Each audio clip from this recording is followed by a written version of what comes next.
This weekend, we experienced the new Busch Gardens Williamsburg Mardi Gras event. This was the first weekend for it, and it takes place Fridays, Saturdays, and Sundays from now until February 28th. They will also be open on Monday, February 15th for the President's Day holiday. These are limited capacity special events that last 4 hours. On Fridays, the party runs from 5 p.m. to 9 p.m. On Saturdays, there are 2 parties to choose from, one from 11 a.m. to 3 p.m. and the evening party from 4 p.m. to 8 p.m. On Sundays, there's only one session, and that runs from 1 p.m. to 5 p.m. This is the first Mardi Gras event Busch Gardens Williamsburg has ever held, and there's a good reason for that. If the theme parks you regularly visit are in Florida or California or Texas, this may be new for you, but in much of the country, theme parks are shut down several months of the year due to cold weather. Since opening in 1975, Busch Gardens Williamsburg has never been open this far into the winter before. When we grew up in Virginia, the park was open from late spring through Labor Day weekend. Then they added Halloween events, so they stayed open a bit later into the fall. A few years later, they added Christmas events, so they were open until New Year's. But most of January, all of February and March, much of April, has always seen this theme park completely closed. After COVID forced the park to be closed during the entirety of its 2020 business season, they've made the decision to try some post-Christmas winter events for the first time this year. It had just snowed a couple of days before our Saturday early session, and in fact, it snowed the day after our visit on Sunday, so they didn't even open for the Sunday session this weekend. Ticket holders were told to find another date to attend, but even if it doesn't snow, the major thrill rides don't run here if it is 40 degrees or below, which was the case when we were there. So anyone who attended this party hoping to enjoy some thrill rides would have been disappointed. This occasionally happens at the Christmastown events in December too, but not very often. So the rides that were actually open were mostly spinning flat rides. Thankfully, that included one of our favorite flat rides, a scrambler, in the new France section that is called Le Catapult. This was a lot of fun. Other open rides included the carousel, the swings, and some kiddie rides. They also had the train open, which was a much more pleasant experience in the daytime hours than it was at night at their Christmas event when much of the park along the route was closed, thus not well lit, and we couldn't see anything. They also had bumper cars open as well.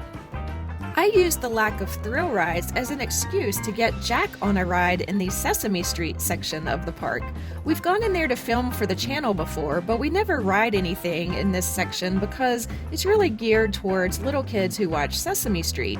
But this time, I talked Jack into riding Oscar the Grouch's Whirly Worm by telling him it would be good to get footage for the channel. So here is that footage. We also have a lot to say about the entertainment and special food items available at this Mardi Gras event. But first, if you're enjoying this video, please help us out by clicking the like button. And if you haven't already subscribed, please click on the subscribe button and the notification bell so you'll know when our future videos are posted. I'll talk about entertainment next. They actually presented some good entertainment here. There was a New Orleans-style jazz band that traveled around the park, stopping to perform in various locations. There was a percussion act where drummers dressed like court jesters performed throughout the day. We'll include some of their act at the end of this video so you can hear what it sounded like.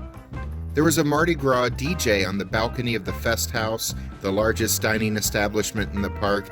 She was playing modern dance party hits that reminded us of a time back when there were dance parties.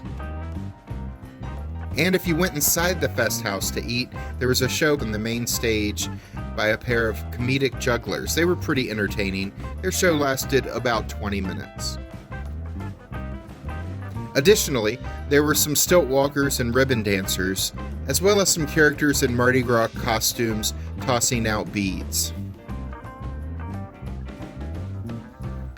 Also, if you find animals entertaining, they had their Clydesdale horses, black-faced sheep, collies, and wolves all out at different parts of the day, so we enjoyed watching the animals for a bit too.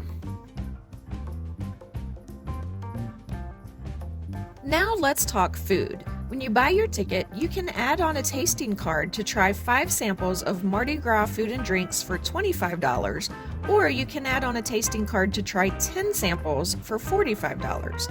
We got one 5-sample card, and here's what we got with that card. First, we tried Cajun sausage and grits. This was really good. The sausage had a bit of a spicy kick, and the grits were nice and creamy. The portion size was also nice. Jack didn't love this one as it really isn't his type of food, but I really enjoyed it. Then we got a corned beef slider. This came with a good portion of corned beef, a slice of cheese, and was topped with some sauerkraut. We both really enjoyed this. The meat was tender and tasty, and it came with some delicious house-made chips. Then we tried caramel drizzled beignets for dessert. This was Jack's favorite. I never really love beignets as much as I would like to. They're okay, but just a little bit too much dough for me. We each also got a hurricane cocktail. These are sample sizes that you get with the sampler card. They're actually much smaller than the size you would get if you were to buy them separately, but we really liked these a lot. We also learned there are some Mardi Gras themed desserts that are not a part of the sampler card. For instance, they didn't have king cakes, but they did have king cake funnel cakes. So we decided to try that, thinking we would use one of the samples on our card. But when we got to the checkout, they said the king cake funnel cake was actually not a part of the sampler card program. It was covered in cinnamon, sugar, raisins, pecans, icing, and whipped cream. It was pretty good. They also had Mardi Gras themed chocolate drizzled kettle corn and Mardi Gras themed donuts and fudge in the sweet shop that were not part of the sampling card offer. We didn't try any of those, but they all looked really good. The sampling cards cost more if you buy them in person than if you buy them in conjunction with a ticket in advance through the website. So if you know you want to sample some food, I'd recommend buying the sampling card in advance. So total, we paid $35 each for the ticket to get in, plus we added a 5-sample tasting card for another $25, and we also prepaid parking for $25, all of which totals $120, and we thought that was a pretty good deal. It was disappointing that no thrill rides were open, but we rode a few carnival-style flat rides, we tried some really good food, we saw some cool live entertainment at a time in history where there isn't a ton of that going on, and we enjoyed a nice winter walk through a beautiful park. If your main purpose in attending this event was to ride one of the 4 roller coasters that was scheduled to open, you'd obviously not have thought it was worth the money. However, Busch Gardens had you covered.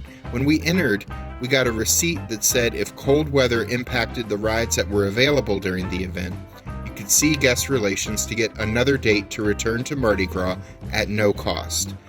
We didn't do this as we don't live close enough to easily take advantage of that, and we felt like we got our money's worth out of the party even without the thrill rides. The receipts also had a coupon for buy one, get one free hot chocolate in a souvenir cup, which we did take advantage of because it was super cold that day. It was a little strange to me that the souvenir cups were plain white plastic cups, completely devoid of any kind of decoration. I was expecting to at least see the Busch Gardens logo, but the hot chocolate at this park is delicious, and we felt much warmer after drinking it. That's it for our review. Does it make sense for a theme park to be open in cold temperatures when most of its popular rides must be closed? Maybe not, but we still had a very enjoyable day at the park. I'm Alice. And I'm Jack.